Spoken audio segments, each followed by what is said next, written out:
Engku dan encik-encik di sekolah minggu di pagi hari ini. Ya, adik-adik sekalian, kita akan memulai dengan ibadah sekolah minggu di pagi hari ini.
Adik yang kekasih dalam Tuhan kita Yesus Kristus, saatnya kita untuk membacakan firman Tuhan.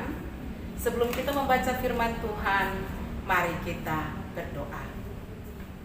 Bapa di surga, kami bersyukur atas kasih anugerah yang Tuhan berikan bagi kami. Di pagi hari ini Tuhan, kami akan membaca, mendengar, serta merenungkan kebenaran firman Tuhan. Untuk itu ya Tuhan, urapi kami Bapa, Roh Kudus senantiasa tinggal diam dalam kehidupan kami. Jadikanlah kami sebagai pelaku-pelaku firman, bukan sebagai pendengar. Berfirmanlah kepada kami Tuhan, dan di dalam nama Tuhan Yesus firman yang hidup, kami berdoa. Amin. Iya, selamat pagi adik-adik. Jumpa lagi bersama dengan Encik di pagi hari ini. Di pagi hari ini dalam persekutuan ibadah sekolah minggu, kita akan membacakan Alkitab yang terdapat dalam Kisah Para Rasul pasal 2 ayat 1 sampai ayatnya yang ke-13. Kita baca secara bersama-sama ya adik-adik. 1, 2, 3. Pentakosta.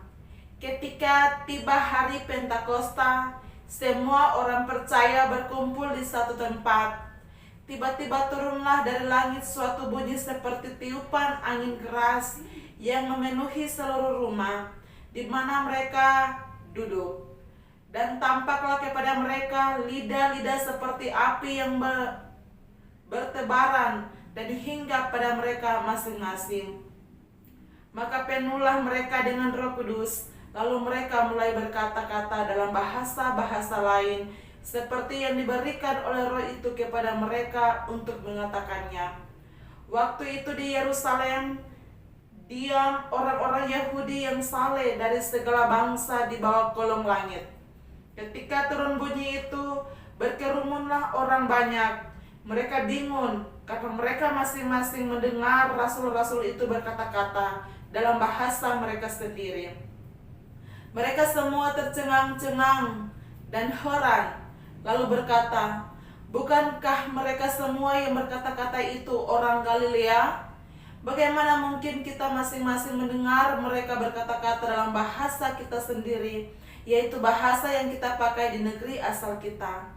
Kita orang Partia, Media, Elam, penduduk Mesopotamia, Yudea dan Kapadokia, Pontus dan Asia, Frigia dan Pamfilia, Mesir dan daerah-daerah Libya yang berdekatan dengan Kirene, pendatang-pendatang dari Roma, baik orang Yahudi maupun penganut agama Yahudi, orang Kreta dan orang Arab.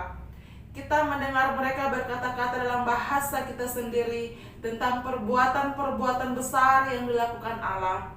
Mereka semuanya tercengang-cengang dan sangat termangku-mangku sambil berkata seorang kepada yang lain, "Apakah artinya ini?"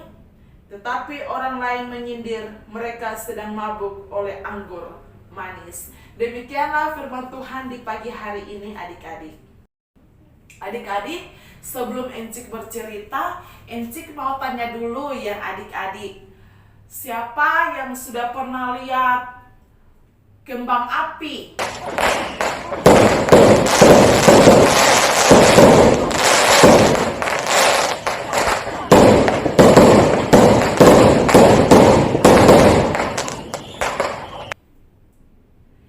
Siapa yang sudah pernah lihat bunga api? Biasanya adik-adik kalau kita lihat kembang api itu di bulan-bulan Desember ya. Orang pasang kiri kanan, kita lihat begitu indah ketika dia ada apinya dari atas. Begitu warna-warninya sangat indah ya adik-adik. Nah adik-adik, turunnya Roh Kudus itu dia seperti kembang api. Tiba-tiba dari atas kita lihat cahaya yang bagus, cahaya yang cantik, dia turun ke bawah. Nah, turunnya Roh Kudus itu dia bersinar di udara dan dia sangat cantik sekali. Ya, kisah tentang turunnya Roh Kudus itu berarti Roh Kudus ini turunnya kepada siapa? Kepada murid-murid Tuhan Yesus. Nah, pada waktu itu Tuhan Yesus punya murid-murid ini. Mereka tidak berkata-kata, mereka hanya diam sambil menunggu datangnya Roh Kudus. Tiba-tiba Roh Kudus datang, mereka semua bisa berkata-kata dengan bahasa mereka masing-masing. Misalnya Encik kasih contoh nih, yang orang lain, dorang tidak tahu bahasa orang lain punya daerah, tetapi mereka bisa. Karena apa? Mereka dipenuhi dengan Roh Kudus. Encik kasih contoh misalnya Nicole. Nicole ini dia adalah orang Ambon, tapi dia bisa berbahasa orang Batang misalnya. Dia bisa berbahasa Manado, dia bisa berbahasa Jawa. Begitu juga misalnya Ain, dia pintar berbahasa Inggris, padahal dia tidak belajar. Karena itu yang disebut dengan Roh Kudus. Jadi murid-murid Tuhan Yesus ini ketika mereka berkata-kata dalam bahasa roh, mereka itu tidak belajar, mereka juga tidak tahu apa yang mereka katakan, mereka tidak tahu. Nah adik-adik, Roh Kudus itu dia ada sama Encik dan adik-adik sekalian. Ketika kita berbuat baik, kita melihat orang lain mungkin kecelakaan, tiba-tiba kita ingin menolong. Itulah yang disebut dengan Roh Kudus sedang bekerja di hati kita. Misalnya di sekolah nih, Encik kasih contoh, teman di sebelah ini dia tidak punya pensil, atau dia tidak lupa bawa buku, lupa bawa Holmes, lupa bawa runci. Ada kelebihan di kita bertergerak hati, kesian teman kita sudah belajar, dia belum, karena tidak ada pensil. Kita memberikan dan meminjamkan kepada teman itu. Itulah yang disebut dengan Roh Kudus. Roh Kudus sedang bekerja di hati kita adik-adik. Jadi ketika kita menolong orang, itu adalah Roh Kudus yang bekerja. Roh Kudus yang berbicara melalui hati dan pikiran kita untuk bisa menolong orang lain.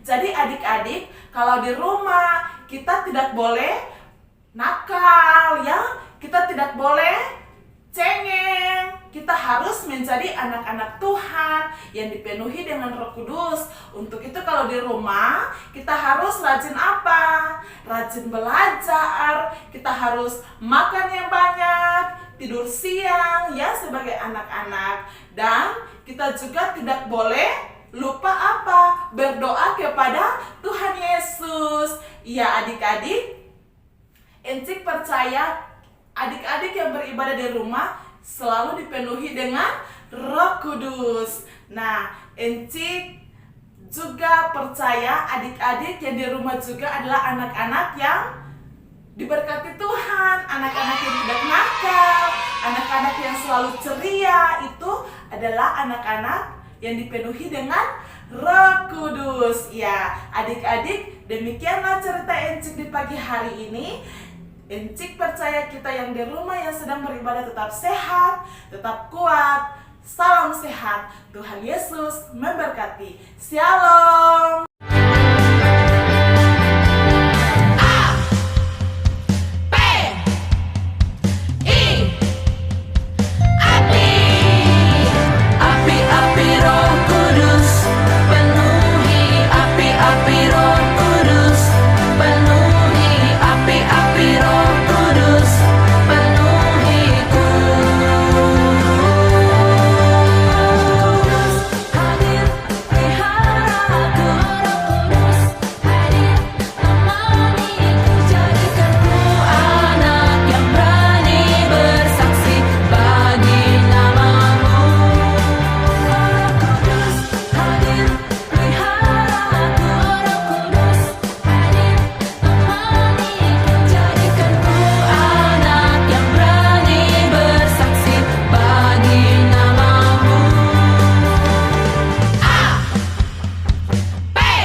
Tadi kita sudah mendengar cerita, sudah memuji nama Tuhan.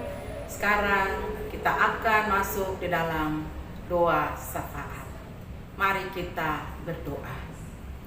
Pujian, syukur, hormat hanya bagimu ya Allah, pemberi napas kehidupan kami umat manusia.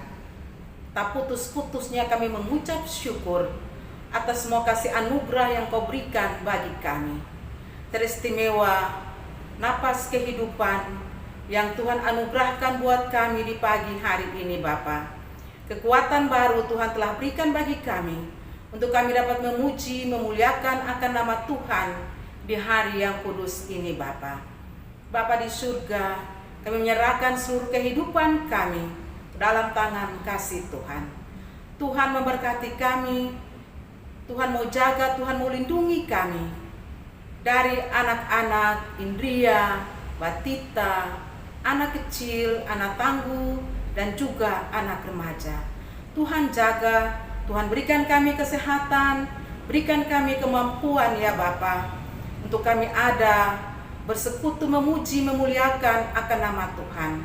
Yang sakit Tuhan, baik di rumah maupun di rumah-rumah sakit, biarlah tangan Tuhan selalu menjamah mereka, memberkati setiap obat yang mereka butuhkan. Berkati akan tangan para medis, dokter yang merawat mereka. Kami percaya Tuhan, kesembuhan sejati Tuhan berikan bagi mereka. Yang lemah Tuhan memberikan kekuatan. Mama, papa juga Tuhan, oh jaga, Engkau lindungi, kesehatan, kekuatan, bahkan keselamatan Engkau limpahkan bagi mereka ya Bapa. Di tengah-tengah pandemi ini Bapa, kami percaya Tuhan, sebagai manusia kami merasa tidak mampu, tapi kami punya hati yang besar karena Engkau Allah yang tidak pernah meninggalkan perbuatan tangannya. Untuk itu ya Tuhan, kami hanya bersandar kepadamu. Lalukanlah kami dari berbagai-bagai macam penyakit yang akan menimpa kehidupan kami. Kami serahkan semua kami pengasuh ke dalam tangan kasih Tuhan. Tuhan jaga, Tuhan lindungi kami semua, agar kami dapat menjalankan tugas dan tanggung jawab kami di dalam mendidik, mengasuh anak-anak asuhan kami ke arah yang Engkau mau, Bapa. Terima kasih Tuhan, terima kasih Bapa di surga. Ini doa dan permohonan kami. Ampuni salah dan dosa kami ya Allah. Dengar dan sahuti doa kami di pagi hari ini. Kami alaskan hanya di dalam nama Bapa, Anak, dan Roh Kudus. Haleluya. Amin. Adik yang terkasih, demikian ibadah sekolah minggu kita di pagi hari ini, dan kita akan berjumpa kembali di minggu yang akan datang dengan engku dan Injil. Selamat hari Minggu. Shalom.